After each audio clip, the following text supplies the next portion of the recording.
Hello, my friends. This is Lynda Lippin, and welcome to the Pilates Goddess podcast.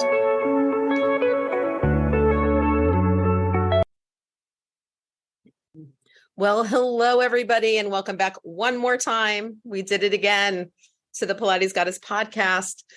This is your host, Lynda Lippin, and today we are going to explore Ayurveda, Ayurvedic medicine, Ayurvedic practices, and maybe some different ways that we can help ourselves right now get through stress, get through pain, get through inflammation, get through the crazy climate shifts that we're having right now in a way that is a little more mellow, a little more natural, and will allow us to really move forward as our best selves. Today, I am with a fellow New Yorker. She's just, a couple miles up the island, Simmi Chopra. Simmi decided to pursue molecular biology when she was in school. So she has a science background.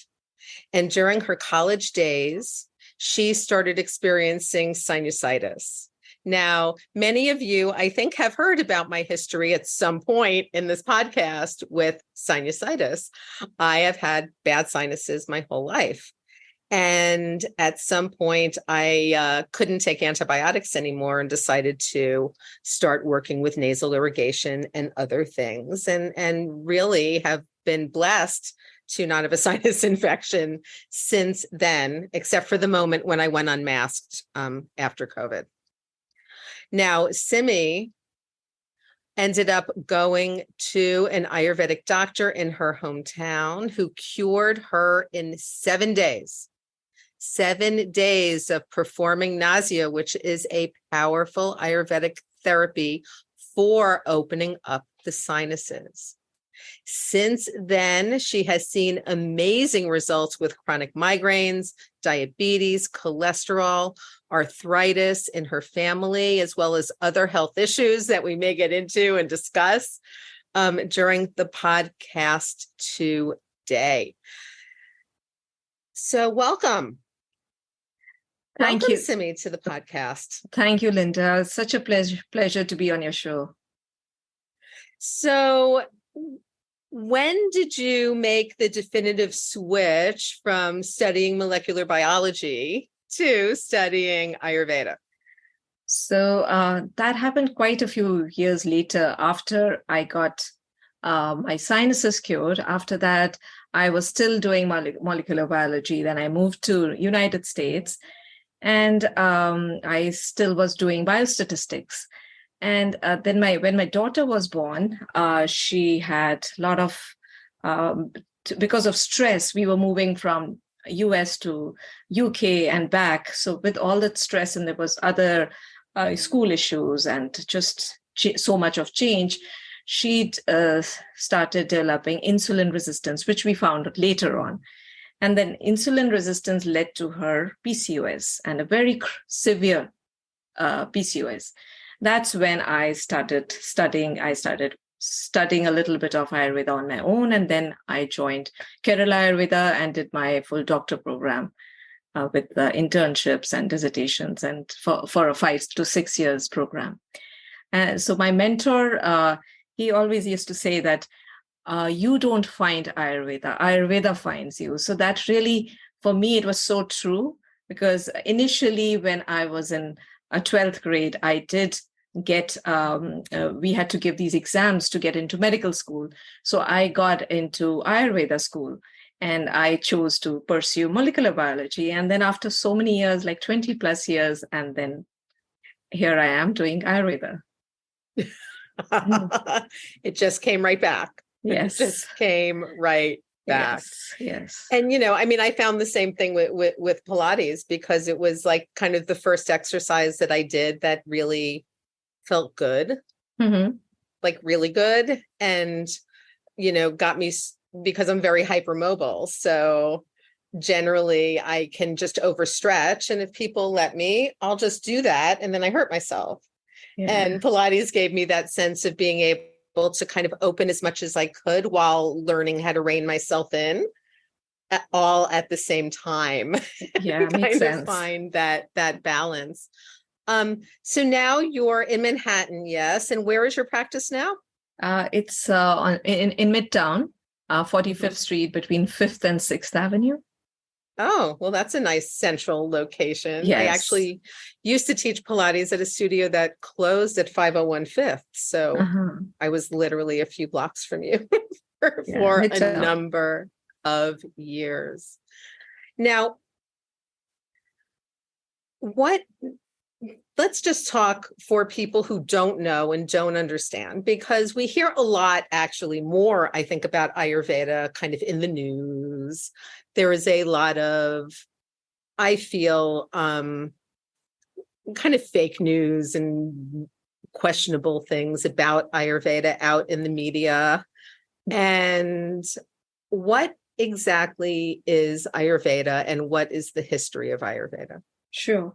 So yes, I mean, Ayurveda has really gained momentum in the USA the last couple of years.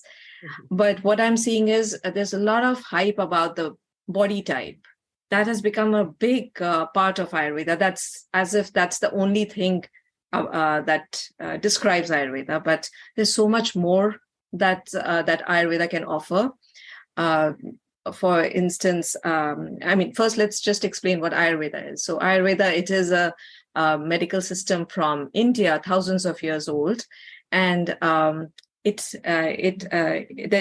has an individualized, holistic approach to balance your body, mind, and soul.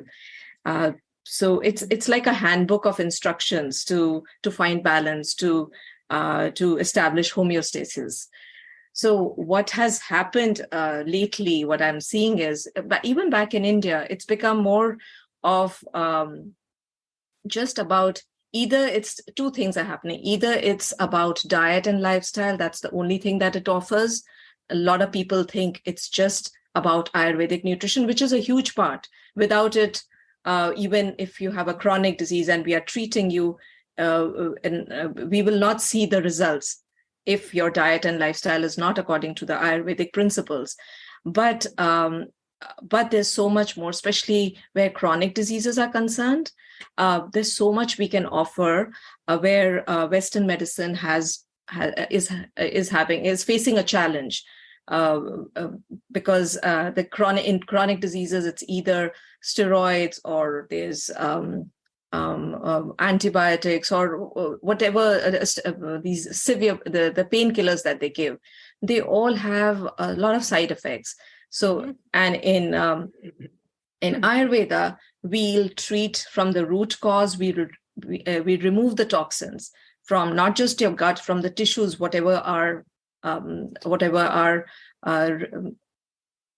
involved in that particular disease.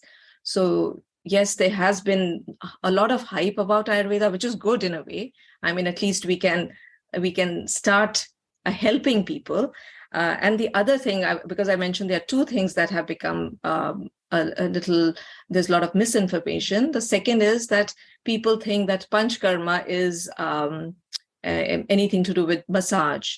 Any massage is Panchkarma, which is not true. So we can go into Panchkarma later, but those are the two big problems that Ayurveda is facing right now. Yeah, I also feel like Ayurveda also suffers in a way from the whole kind of Western detox movement, which is, where you just see, excuse my language, but we can curse on this podcast, just so you know. But you just see literally all kinds of shit, right? Yes. I mean, let's all drink, cayenne pepper. Oh my God. Right? I didn't know about that. Have you heard about this one? No, I haven't. Yeah, there's an old thing. It's called the Master Cleanse here in the US, where you basically drink, I think it's a combination of maple syrup, lemon, and cayenne pepper. Oh, okay. That's been floating around for a very long time. Yeah. And the apple cider vinegar cleanse. There's, tons of cleanses. There's green tea cleanse, you name it. Yes. They basically all involve taking some kind of expensive supplement and not eating. That's, from what I can tell, that's what they come down to. Yeah. And in my experience, because we chatted a little bit before we started recording, my experience of Ayurveda was actually really positive, because when I was kind of struggling with just adjusting to being in the Caribbean, with adjusting to new housing, new staff, new foods, the Ayurvedic, doctor at the spa where I was working was basically able to sit me down in a consultation and say, Lynda, I know that salad and grilled chicken seems like a really good idea because you're in the Caribbean and it's hot. But with your constitution, you're making yourself more water, more air, and a lot less grounded. Yes. And that's what you are feeling both in your body and your mind and your soul right now. Yeah. And as I was able to listen to that, incorporate more cooked foods, more cooked fruits and vegetables and all of that, suddenly, things really, really shifted. Yeah. And shifted in a huge way. The one of the key principle in Ayurveda is warm, moist food, which is lacking, especially in Manhattan. I've seen people are loving their salads, and they'd refuse to listen to you that salads in the long run is not good. And especially for some people who already are a Vata type, we can get to that later. But people who are already having any pains and aches, any degeneration or dryness, for them, it really becomes very detrimental if they continue eating the raw salad diet. For a few people, it's especially a kapha body type who have a lot of congestion, maybe overweight. It's still, for some period of time, it's beneficial for them. But in the long run, the digestive strength gets weakened, which creates all the health issues later on. It may not show up right away. Yeah, because then you're not digesting. I mean, literally your food is getting into you and it's just going right back out. And you're not holding on to really what you need from the food. Now, I know that constitutional typing, in a way, is part of Ayurveda. And like you said, that's also become part of the kind of socializing and the hype of Ayurveda, right? Is that if you even say that you've been to an Ayurvedic practitioner in any kind of social situation, it's like, well, what type are you? Totally. Right? Yes, totally. So what are the types and what do they mean? Sure. So we have three doshas, which are three functional energies, which all of us have, but we have it in different proportions, and which makes us unique. So we have the kapha, which is the structural energy. We have the pitta, which is the transformational energy. We have vata, which is the movement energy. So we have all the three, but majority of us have two, which are more prominent. But what guides us to make the diet plan, to make the treatment plan, what defines is what is imbalanced in you. Because of, we are not living in a secluded environment. We are exposed to food. There's lots of inputs. All these inputs, food, water, breath, perception, the environment around us, that all affects our doshas, which get imbalanced. So dosha means actually fault, like an imbalance being created. So we should be more focused on what is imbalanced in us. So one can be a kapha pitta body type, which we were born as, but with time, with all these inputs, maybe our vata gets more imbalanced. So now a person who's eating who thinks they are a kapha pitta body type and they're very excited about it, they start having a kapha pitta pacifying food, in which they'll end up increasing their vata furthermore, and they'll cause more degeneration, more dryness. So it has to be really, I mean, they need to work with the Ayurvedic practitioner to find out what the imbalance is. Just Googling and finding what your body, there are a lot of quizzes on Google. Yes. And yes. it's exciting. It's fun activity. You can do that. But you need to go to an Ayurvedic practitioner. It's the same way, like when we have any problems, we'll go to, we'll Google and we'll find WebMD. We'll find a lot of information about any disease. But we end up going to a doctor. We do a lot of tests, the Western doctors. The same way, if they want to go the Ayurveda route, they need to come to an Ayurvedic doctor to find out what's imbalanced. So the key is what is imbalanced to find out what your diet should be. Right, because otherwise you just can perpetuate an imbalance and even make it worse. Worse, totally. Which is very interesting to me. Now, in addition to that, you also see, so we'll go through kind of all the stuff people see, right? Then we have all of the body oils, body products, soaps, and other things that are dosha specific. Yes. Right? Essential oils. People are drinking essential oils. Okay, I didn't know about that. Yeah, that's a thing now. There are certain essential oil lines that I am not going to mention on the podcast because I don't want to give them any advertising space, but who actually promote putting drops of essential oils into your water and drinking them, which just seems like a really bad idea to me, totally. Especially if it's like a lemon or an orange or something very acidic. I mean, half the country is walking around with reflux and esophagus issues, and yes, you want to put citric acid oil down that? Yeah. I think not.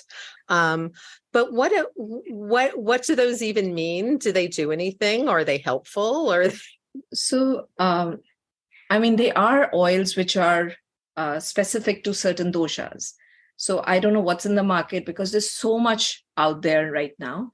But what I recommend to my clients is that if you have more dryness on your skin, so use a warming oil because that means you have more vata in you. And vata is, it has the cold and drying quality. So you use the opposite quality. So the opposite quality in the oil, which is more warming. So that the basic, we usually recommend sesame oil. So, and if your body, if you have more of congestion in your body, that means you have more kapha in you. So for that, and kapha, the qualities are again cold and heavy. So again, we introduce the opposite quality. So we can introduce mustard oil. So they are oils which are more specific to what is your either the body type or what is imbalanced in you. And the last is like if you have a lot of heat in your body. So you want to introduce something which is opposite, which is cooling. So coconut oil is good for them. Now, what is in the market? They put a lot of things now. Now a lot of companies have come up. So I've really stopped looking at those because I just recommend people either these three oils or more formulations, which is Ayurvedic oils, which is more specific to like pains and aches and whatever is going on with my client. Right. Yeah. Now, let's talk cleansing. Sure. Let's talk cleansing. Yes. We hear cleanse here in the US all the time, right? There's how many clickbait articles, right? I was just talking about this with the client that I was with before recording, and I said to her, that you hear this clickbait, like, here's the one food you need to eat to stop, osteoporosis. Here are the 12 yoga poses that if you do them twice a day will strengthen your bone density. Here's the one detox that if you do will make all of your aches and pains go away. That's not really how it works, is it? No, not at all. No. So, I mean, I've two things that I've hear a lot is one is khichdi cleanse, which is again, that's not a Ayurvedic cleanse at all. So the khichdi cleanse, which has become very popular in the Ayurvedic circles, khichdi is something which is made from rice and lentils. And lentils is something which does not suit everyone, especially if your vata is already imbalanced. So it is a lighter food compared to burgers or pizzas. If a person is really eating unhealthy, so if you are on a khichdi diet for 6-7 days, you'll feel good about yourself. You'll feel light because it is a lighter food, and you'll put ghee, so it's kind of a balanced food. So, but it's not the Ayurvedic cleanse. So the Ayurvedic cleanse has, you can do a mini cleanse or like a full-blown panchkarma, which is like a 6 to 7 weeks cleaning, shodhana we call it. So in that, there are 3 phases. So there's the detox phase, which is usually 3 to 4 weeks long, where we are increasing your digestive strength. We are removing the toxins from the gut. We are also treating if the person is having aches and pains. We are balancing your doshas simultaneously, and we are also we are digesting the toxins which are built up in different parts of the tissue. So let's say a person has arthritis. So that means the toxins are in the joints. So we are so in that detox phase, we are giving you herbs and formulations so that the toxins which are now deposited in your knees, they start digesting. So and then so that's around 3 to 4 weeks, depending on how chronic the situation is. And then is the Snehana period, which is a 1 week long period where we are giving you medicated ghees according to your condition. And these ghee have this very peculiar property where it's a sukshma quality where they'll go to different parts of the body, and they will bind to the toxins and bring it back to the gut. So, and then final stage is the shodhana, which is either virechana or vamana or vasti and nasya. So these are these 4. There are 5, but Rakta Mokshana is not really done in USA. So there are these 4 Shodhana therapies where either through purgation or through emesis or through enema, the toxins are removed. So that is the proper cleanse. That's an Ayurvedic cleanse. So all these khichdi cleanse, and then I've also heard about these enemas people do of salt water. A lot of salt water enemas. And that, in fact, salt is very drying. So it creates further drying. And majority of those enemas is basically all that colon area becomes further drying. That's the place where vata is usually resides. And it further gets aggravated. So cleanses have to be really monitored, and one has to be really careful about it. Right. And very specific. And I would imagine too, that then you would want very specific, very clean products, right? I mean, you're not just grabbing any ghee. No, not at all. Off and the shelf at the Whole Foods. No. And that's another problem that's happening is people are overdoing on the ghee also. And these ghees are medicated ghees. They have a lot of herbs in them, the ones that we are using for panchkarma. But in general, when you mentioned ghee from Whole Foods, that's another topic. People are consuming ghee, which is great. It's good. It's a good form of oil. But again, you can't overdo it. If you're going to put like 1 teaspoon like the whole day in all the foods, and you end up having 5 to 6 teaspoons per day, that's going to be a problem. And if you already have cholesterol issues, or you're on the borderline and you have not detoxed before, so there's already a blockage, and then you're going to put more ghee. So you have to have a detox, and then you start your ghee diet if you want to have too much of ghee. Right. Yeah. Even the plain ghee. But you still probably shouldn't have too much of ghee. Yeah, no. Which leads to a further imbalance, and you have to deal with that. Yes. Yeah. All over again. Yeah. So this age, I mean, these days, everything has become either elimination diet or too much of one particular food. They overdo on that. Yes. And I also, I remember when when everyone started eating kale. Oh, yes. Remember, like I want to say about 10 years ago, the whole kale thing started. And I remember thinking to myself, isn't kale decorative cabbage? Like you plant kale because it's pretty and it's purple and it's green and there's decorative kale all over the city, actually, in different planters. And then I was like, and then I started reading up on kale. And basically what I got from what I read was we don't digest kale well, especially not raw kale. Yes, totally. And it doesn't matter if you grind it up and put it in your smoothie. It doesn't matter what you actually do to the kale. We still don't digest it well. Yes. So suddenly we made this kind of industry, decorative cabbage. Yes. That nobody can digest. Yes. But that everybody thinks is healthy for them. I mean, they're still doing it. All the smoothies, they have kale and the salads. And I've tried to eat that salad. I've tried it once. I could not even chew it properly. No, something, I remember we went to City Winery one night to see a show and I opened up the menu and they used to do a really good Caesar salad, just a really good, like basic Caesar salad. Okay. And then all of a sudden one day it was a kale Caesar. And I was like, why? Why are we doing this? Yeah, and do we have to do this? I don't think we have to do this. Yeah. So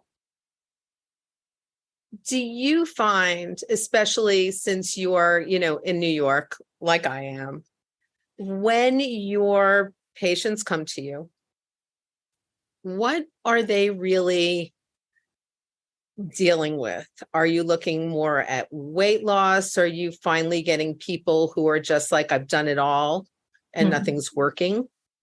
How do people find you?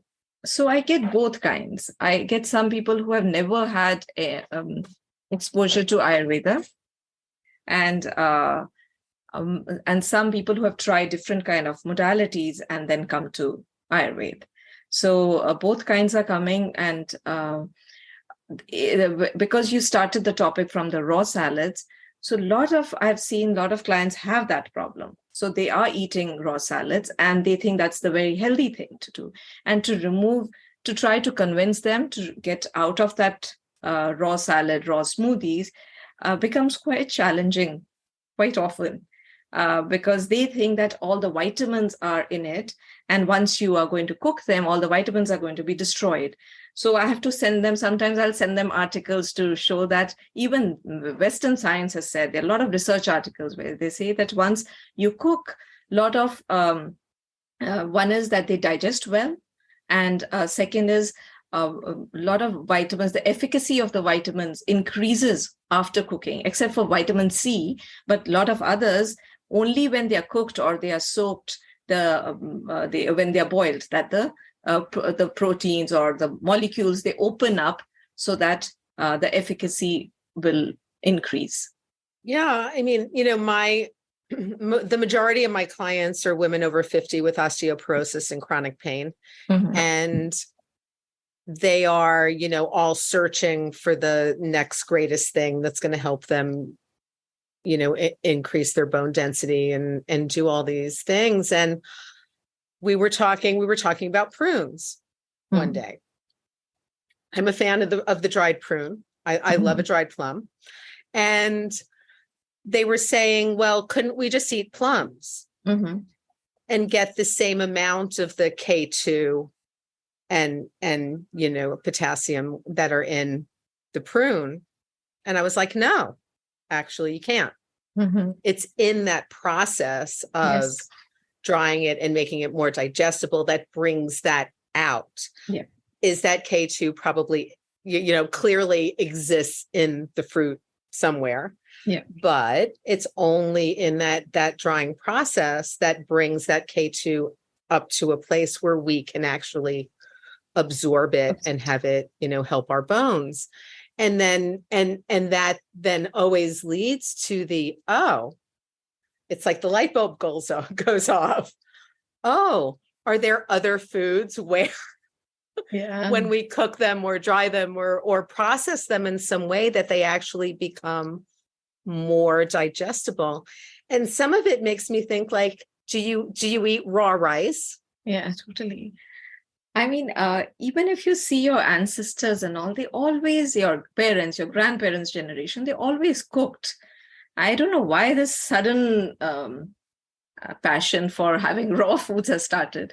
I mean, I think some of it literally became because people eat raw foods, then they're not digesting them, and then they lose a lot of weight. Yes, true. And we're in this culture, and I've seen it. I've worked with a lot of, A-list celebrity people, and I have watched them, going through taking human growth hormones, getting, injections, doing zero sugar, zero carbs, people restricting salt and potassium when they're in the Caribbean. Yeah. And then refusing coconut water because it has too much sugar. Yeah, and the coconut water has all the minerals, all the vitamins that you would want, especially in that weather. Exactly. And I would just sit there like, we have two options here. Mm-hmm. Option number one is I take this diaurolite packet and I mix it with water, and it's really not going to taste great. And it's got, some artificial flavoring and coloring in it, and you're going to drink that. Mm-hmm. The second option is you drink the coconut water and get the minerals and get a little sugar into your body, and it's okay. Yes. Sugar is okay. Not in, huge amounts, but again, I think it's that, let's just do the raw thing because it seems easier in a way.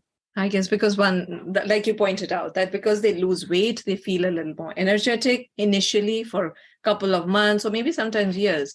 And then later on, the problems start coming up. Right. And it's not like it's any less expensive. Yeah. It's not like it's less expensive. I walk into a juice press down here in Tribeca and they're charging $15 for a bottle of juice, which was probably $10 before the economic situation. But, none of this is inexpensive. None of this is. And I feel like, people need someone like you so that they're not just flailing around hoping for the best. And I don't know why people are so hung up on having a superfood. That what is the new superfood in the market? Once they find that, everything becomes in their diet becomes superfood. They'll put it in their salads. They'll put it in their cooking, pasta, everything. And it's I guess what people need to do is eat according to if they are coming to an Ayurvedic practitioner again, eat according to what's imbalanced so that a balance is created in you. So the key is to eat everything, whatever you can digest. I mean, people are eating organic, the most expensive things, but unless you are not able to digest it properly, nothing is going to happen. So for in Ayurveda, the most important thing is Agni, we call it, which is your digestive strength, which is literally, you call it like a digestive fire. So you have to keep that digestive fire going, like the fire kindle. Yeah. And it's true, because if you're not digesting, you're not absorbing the nutrients in the food. Yes. And that, we eat for nutrition and we eat for pleasure. And if we can combine the two of those, totally, then great. Because I am not convinced, Simmi, that everybody who's out there eating raw and drinking juice and cleansing is enjoying it.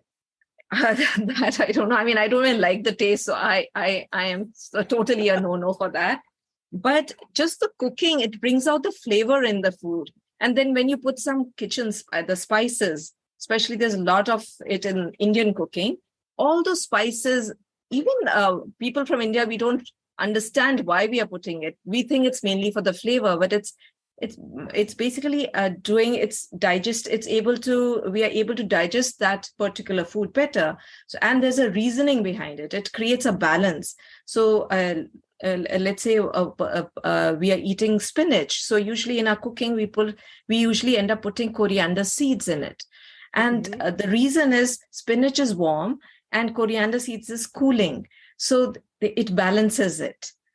So in a lot of my clients, if they have a lot of pitta aggravation, I tell them not to have spinach. And if they really enjoy spinach a lot, then I tell them to add coriander seeds so that the balance is created.